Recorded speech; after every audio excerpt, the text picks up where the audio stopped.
चलो अब मैं तुम्हें एक और कहानी सुनाती हूँ। हाँ हाँ जरूर। लड़कियों के एक विद्यालय में आई नई अध्यापिका बहुत ही खूबसूरत थी। बस उम्र थोड़ी अधिक हो रही थी, लेकिन अभी तक उनकी शादी नहीं हुई थी। सभी छात्राएं उन्हें देखकर तरह तरह के अनुमान लगाया करती थीं। एक दिन किसी कार्यक्रम के दौरान जब छात्राएं उनके इर्द गिर्द खड़ी थीं, तो एक छात्रा ने उनसे बातों बातों में ही पूछ लिया, मैडम आपने अभी तक शादी क्यों नहीं करी? तब अध्यापिका ने ये बात सुनकर कहा, पहले तुम्हें एक कहानी सुनाती हूँ। एक महिला को बेटे होने के लालच में लगातार 5 बेटियां ही पैदा होती रहीं।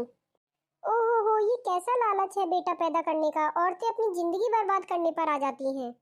हाँ, लेकिन बहुत से परिवार वाले इस बात को नहीं समझते। हाँ, अब आगे सुनो। जब 6वीं बार वह गर्भवती हुई तो पति ने उसको धमकी दी कि अगर इस बार भी बेटी हुई तो उसे सड़क के बाहर चौक पर फेंक आऊंगा। कितनी गलत बात है, आज के समय पे भी लोग नहीं सुधर रहे हैं। हाँ सही कहा, बेटों के लालच में बेटियों की भी जिंदगी खराब होती है और एक माँ की भी। हाँ, और महिला अकेले में रोती हुई भगवान से प्रार्थना करने लगी, क्योंकि यह उसके वश की बात नहीं थी। बेचारी रोए नहीं तो और क्या करे, उसका जीवन साथी भी उसको नहीं समझ रहा। हाँ, और उसका नसीब तो देखो, इस बार भी उसकी बेटी ही पैदा हुई। हे भगवान, तो अब क्या करेगा उसका पति उस नन्ही सी बच्ची के साथ? हाँ, पति ने उस नवजात बच्ची को उठाया और रात के अंधेरे में शहर के बीचों बीच चौक पर रख आया। हे भगवान, ये कैसा बाप है। हाँ, और इधर पूरी रात माँ नन्ही सी जान के लिए रो रो कर दुआ करती रही। दूसरे दिन सुबह पिता जब चौक पर बेटी को देखने पहुंचा तो देखा बेटी वहीं पड़ी है। उसे जीवित रखने के लिए बाप बेटी को वापस घर ले आया, लेकिन दूसरी रात बेटी को उसी चौक पर फिर रखाया। ये करना क्या चाहता है उसका बाप उसके साथ? हाँ, तो अब आगे सुनो। रोज इसी तरह होता रहा। हर बार पिता उस नवजात बेटी को बाहर रखाता और जब कोई उसे लेकर नहीं जाता तो मजबूरन वापस उठा लाता। ये क्या, उसने अपनी बेटी को मजाक समझ रखा है?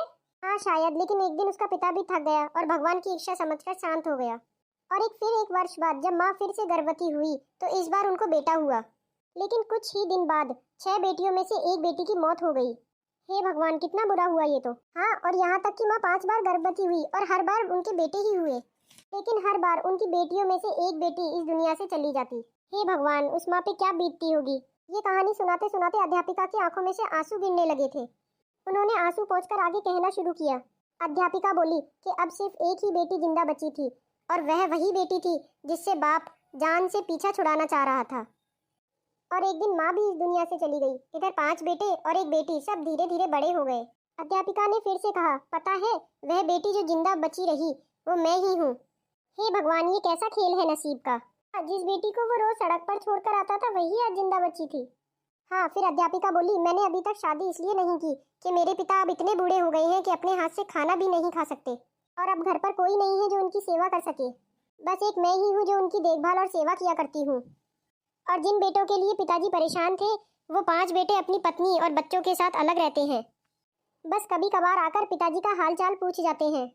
और फिर अध्यापिका मुस्कुराई और बोली, मेरे पिताजी अब हर दिन शर्मिंदगी के साथ रो रो कर मुझसे कहा करते हैं कि मेरी प्यारी बेटी, जो कुछ भी मैंने तेरे साथ बचपन में किया उसके लिए मुझे माफ़ कर देना। हाँ, माफ़ी देना बनता तो नहीं, लेकिन क्या करें, बेटियां होती ही ऐसी हैं। हाँ, इसी बात पे मैं 2 लाइन बोलना चाहूँगी। एक पिता अपने बेटे के साथ खेल रहा था और बेटे का हौसला बढ़ाने के लिए वो जानबूझकर हार रहा था। दूर बैठी बेटी बाप की हार बर्दाश्त न कर सकी और बाप के साथ लिपटकर रोते हुए बोली, पापा आप मेरे साथ खेलिए ताकि मैं आपकी जीत के लिए हार सकूं। हाँ सही कहा, ऐसी ही होती हैं बेटियां। तो गाइज, आशा करते हैं आपको भी ये कहानी अच्छी लगी होगी। हाँ, और इसी तरह की अच्छी अच्छी कहानियाँ सुनने के लिए चैनल को सब्सक्राइब कर दें।